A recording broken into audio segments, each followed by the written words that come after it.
Hello विद्यार्थियों। विजय देवनारायण शाही ने अपने निबंध लघु मानव के बहाने हिंदी कविता पर एक बहस में जिन विषय पर अपने विचार अभिव्यक्त किए हैं, उसमें एक महत्वपूर्ण विषय हमने अपने पिछले वीडियो में देखा है कि उन्होंने हिंदी कविता के अंतर्गत लघु मानव शब्द पर आपत्ति की है और उन्होंने इस निबंध पर जिस बात पर जोर देने का प्रयास किया था उस चर्चा के माध्यम से वह थी कि मानव या सहज मानव के रूप में ही उसे देखा जाना चाहिए, न कि लघु या महत मानव के रूप में। इस विषय पर उन्होंने विस्तृत चर्चा की है, हमने उसे समझा है अपने पिछले वीडियो में।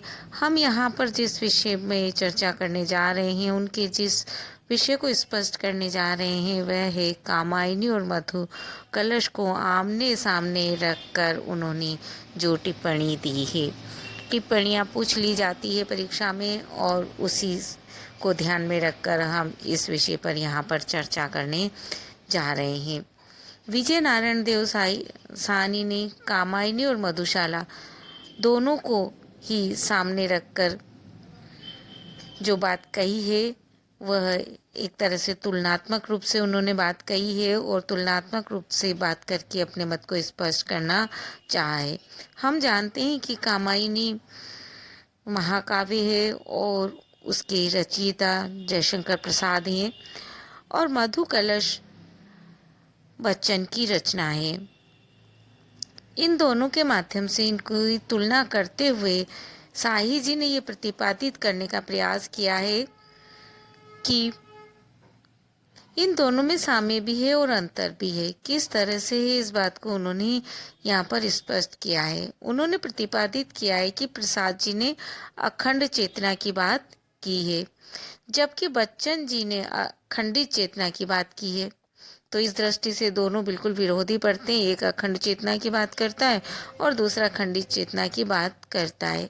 यहाँ साई जी ने ये बात कहा है कि ये दोनों ही एक स्थल पर एक ही प्रतीक का प्रयोग करते हुए दिखलाई देते हैं, किंतु दोनों की चेतना बिल्कुल दो अलग अलग चीजों को देखती है। किस तरह से देखती है, इस बात को भी उन्होंने यहाँ पर पूर्ण रूप से समझाने का प्रयास किया है। उन्होंने कहा है कि जो बच्चन जी हैं, बच्चन जी ने मधु कलश का प्रमुख गीत जो दिया है वह है लहरों का निमंत्रण, जिसके अंतर्गत बच्चन जी सागर के किनारे खड़े हुए साधारण मानव की तस्वीर प्रस्तुत करते हैं। कामायनी के अंतर्गत भी जब हम देखते हैं तो मनु साधारण मनुष्य ही है, तभी तो वे चिंताग्रस्त हो जाते हैं। हम चिंता सर्ग में देखते हैं, प्रलय प्रवाह को देखते हुए अतीत की स्मृतियों में मनु खोए रहते हैं। मनु और बच्चन के प्रतीक इसलिए उल्टे हुए हैं कि जब हम प्रसाद को देखते हैं तो प्रसाद का मनु रात के अंतिम प्रहर में नहीं, दिन की दोपहर में सारे दृश्य को देख रहा है, जबकि बच्चन का कवि रात के अंतिम प्रहर में दृश्य को देखता है। मनु जल और स्थल दोनों को देखते हैं और उन्हें लगता है कि दोनों में एक सत्व की ही प्रधानता है। उन्होंने कहा है एक तत्व की ही प्रधानता, कहो उसे जड़ या चेतन। इस तरह से वह दोनों में एक ही तत्व सत्व तत्व की प्रधानता को देखते हैं और वह सत्य जड़ या चेतन कुछ भी कहा जा सकता है। ये बड़े स्पष्ट शब्दों में वह यहाँ पर अभिव्यक्ति देते हैं। जबकि जब हम बच्चन को देखते हैं तो बच्चन का मनुष्य जल और स्थल में अंतर करता है। स्थल को देखा जाए तो वह जड़ का प्रतीक है और जल चेतन का प्रतीक है।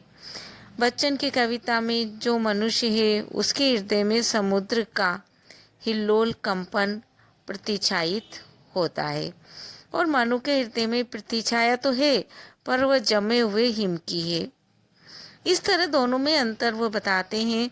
बच्चन का मनुष्य समुद्र के इस तीव्र हाहाकार को सुनकर अपने विश्वास को चिंतन का विषय बना लेता है, किंतु जब हम प्रसाद के कामायनी के अंतर्गत मनु की स्थिति को देखते हैं तो यहाँ पर साई जी का मत है कि प्रसाद के मनु में ये विश्वास ही नहीं है।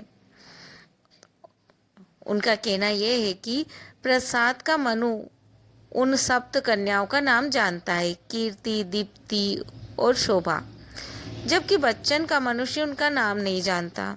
इसका कारण भी उन्होंने बताया है।